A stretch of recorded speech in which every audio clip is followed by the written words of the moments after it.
اسلام زبان سے نہیں پھیلتا، اسلام کردار سے پھیلتا ہے.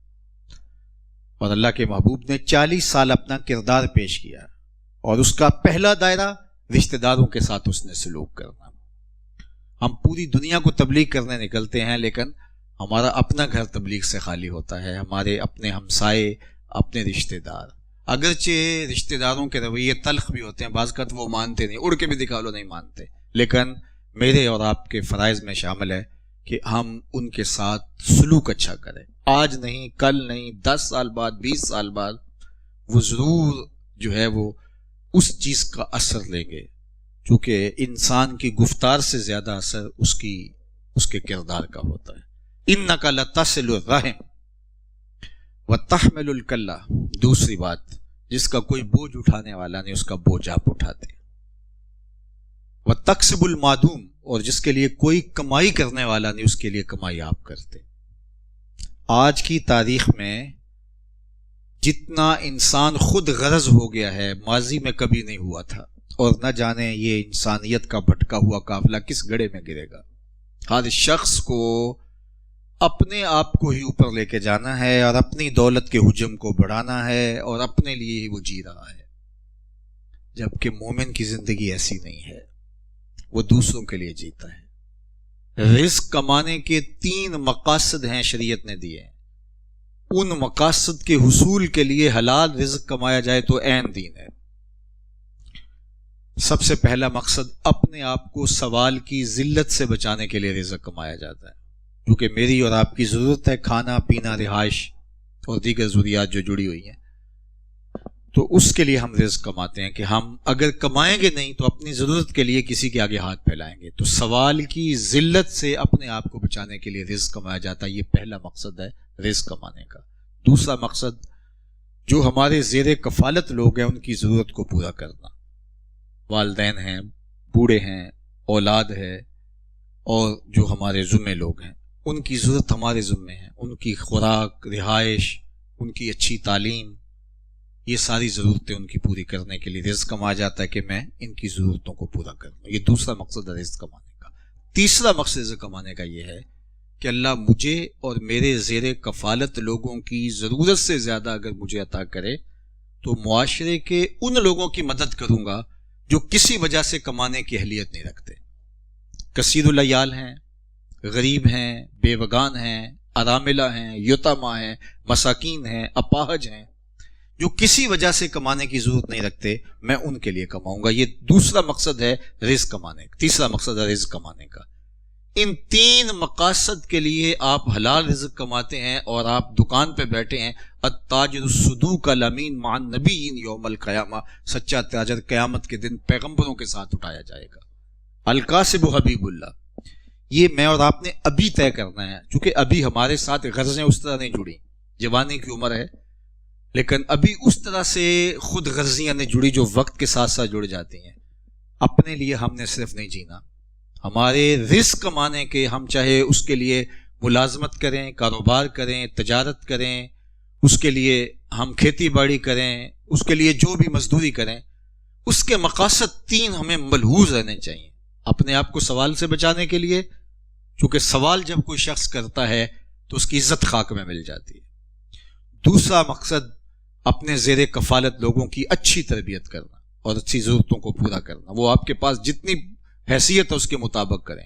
اگر غریب ہے تو 2 وقت کا کھانا مل جائے پیٹ بھرنے کے لیے کافی ہے، لیکن اگر اللہ نے مال و دولت سے زیادہ نوازا ہے تو ان کو اچھا کھلائے پلائے. یجب علی صاحب المال ان یوسع علی عیالہ. صاحب مال پر واجب ہے، سیدنا علی المرتضیٰ رضی اللہ تعالیٰ عنہ فرماتے ہیں کہ وہ اپنی اولاد پر وسعت کرے تو ان کو ان کی ضرورت اچھے طریقے سے پوری کرے. اور تیسرا مقصد کہ ضرورت سے زیادہ اللہ کا عطا کر دے تو معاشرے کے ان لوگوں تک پہنچائے اس کا فیض جو کسی وجہ سے کمانے والے ہیں. اور حضور کی سیرت کے یہ 2 نمایاں پہلو، وَتَحْمِلُ الْكَلَّةَ وَتَكْسِبُ الْمَعْدُومَ. جن کا کوئی کمانے والا نہیں حضور اس کے لیے کماتے تھے، جس کا کوئی بوجھ اٹھانے والا نہیں حضور اس کا بوجھ اٹھاتے تھے. اب ان لفظوں کو دیکھو، حضور کی سیرت کو دیکھو، وَتَحْمِلُ الْكَلَّةَ وَتَكْسِبُ الْمَعْدُومَ. یہ ہے زندگی کا جمال، یہ ہے زندگی کا حسن، اوروں کے لیے جینا. بات لمبی ہو جائے گی. وَتَقْرِي الضَّيْفَ. اور مہمان نوازی.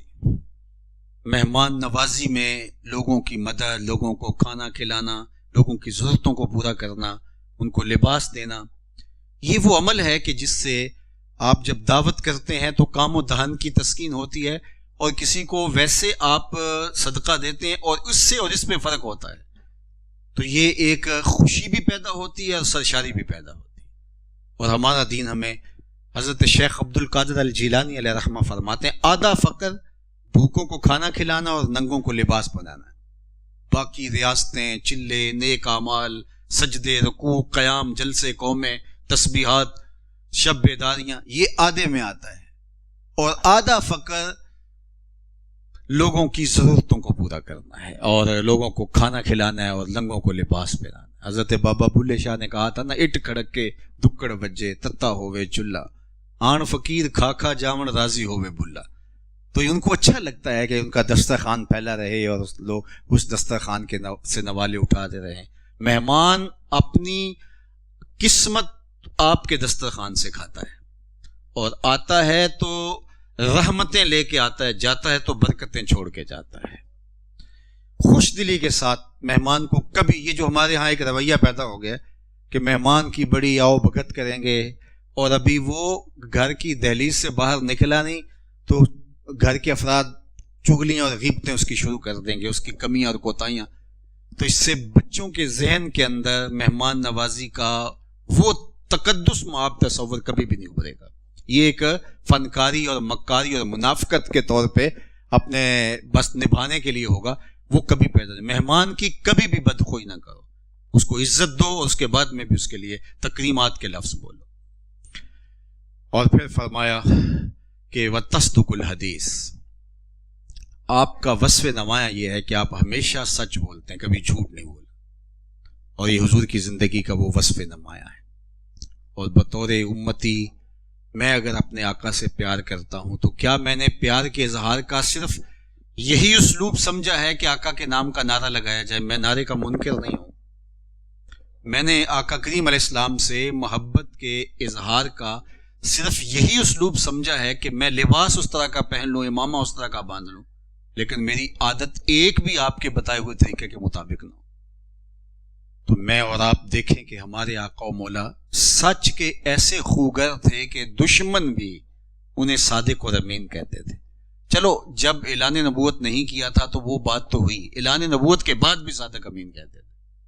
بلکہ آپ کے لیے یہ آپ کے معلومات میں اضافہ نہیں ہے، صرف توجہ دلانا مقصود ہے کہ جب آقا کریم علیہ الصلوۃ والسلام کو شہید کرنے کے لیے قریش نے ہر خاندان سے ایک ایک فرد لیا اور حضور کے گھر کا گھیراؤ کر لیا، جو ہجرت کی رات تھی، حضور پر سورہ یاسین پڑھتے ہوئے ان کے اندر سے گزر گئے، ان کو پتہ بھی نہ چلا، تو حضور کے گھر کا گھیراؤ کیا ہوا تھا، اور وہ حضور کی زندگی کا چراغ بجھانے والے تھے، وہ تو اللہ نے بچایا، حفاظت کی۔ اس حالت میں حضور علیہ السلام نے حضرت علی المرتضیٰ کو اپنے بستر پہ لٹایا، کہا علی میرے بستر پہ سو جاؤ، صبح اٹھنا اور ان کی امانتیں دے کر کے صبح تم بھی مدینے چلے آنا۔ آپ ذرا غور کرو، جو جان کے دشمن ہیں ان کی امانتیں حضور کے گھر میں پڑی ہیں، اور وہ حضور کی زندگی کا چراغ بجھانے آئے ہیں، لیکن امانتیں پہلے واپس نہیں لیتے، انہیں یقین تھا کہ جو کچھ بھی ہو ہماری امانتیں ضائع نہیں ہوں گی۔ اور ادھر رویہ کیا ہے کہ ان کا رویہ جو بھی ہے، ان کی امانتیں ضائع نہیں ہونی چاہیے، تم امانتیں لٹا کے آؤ، کوئی کائنات میں ایسا کوئی لاؤ تو صحیح۔ جب میرے آقا کا یہ کردار ہے، میرے مولا کا یہ کردار ہے، میرے نبی اور پیغمبر، میرے قائد ہادی اور رہنما کا یہ کردار ہے، تو میں کیسے جھوٹ بول سکتا ہوں؟ میں کیسے خیانت کر سکتا ہوں جب میں اس نبی کا عاشق ہوں، اس نبی کا غلام ہوں، اس نبی کا ماننے والا ہوں، اس کا مطیع ہوں، فرما بردار ہوں، نوکر ہوں؟ تو پھر کس طرح میری زبان جھوٹ بول سکتی ہے جب میں نے اس نبی کا کلمہ پڑھا ہے جو صادق بھی ہے اور امین بھی ہے؟ میرے اور آپ کے آقا و مولا سے پوچھا گیا، حضور مومن بزدل ہو سکتا ہے؟ فرمایا نہیں، مومن بہادر ہوتا ہے، لیکن ہو سکتا ہے کبھی بزدلی بھی کر جائے، آخر بشری تو ہے۔ پھر پوچھا کہ مومن کنجوس ہو سکتا ہے؟ کہا نہیں، سخی ہوتا ہے، لیکن ہو سکتا ہے کبھی وہ بخل بھی کر جائے، آخر بشر ہی تو ہے۔ بلکہ ایک موقع پہ فرمایا کہ جو یہ اولاد ہوتی ہے مبخلتن و مجبنتن، اولاد تھوڑا تھوڑا بزدل بنا دیتی ہے اور تھوڑا تھوڑا کنجوس بنا دیتی ہے۔ انسان کی اولاد نہیں ہوتی تو وہ بہادر بھی ہوتا ہے، مشکل میں بھی کود جاتا ہے، اور شاہ خرچ بھی ہوتا ہے، لیکن جو ہی شادی ہوتی ہے، اولاد آ جاتی ہے، تو پھر وہ تھوڑا مبخلہ و مجبنہ، اولاد مبخلہ بھی ہے، تھوڑی سی بخیل بھی بنا دیتی ہے، اور تھوڑا تھوڑا وہ بزدل بھی بنا دیتی ہے۔ تو کہا ہاں مومن ہوتا بہادر ہے، لیکن ہو سکتا ہے کبھی بخل بھی ہو جائے اس سے، بشر ہی تو ہے، ہوتا جو ہے وہ سخی ہے، لیکن ہو سکتا ہے کبھی اس سے بخل بھی ہو جائے۔ تیسرا سوال اس سے کیا گیا، مومن جھوٹا ہو سکتا ہے؟ فرمایا جھوٹا نہیں ہو سکتا، یہ طے ہے کہ مومن اور جھوٹا ہو یہ نہیں ہو سکتا۔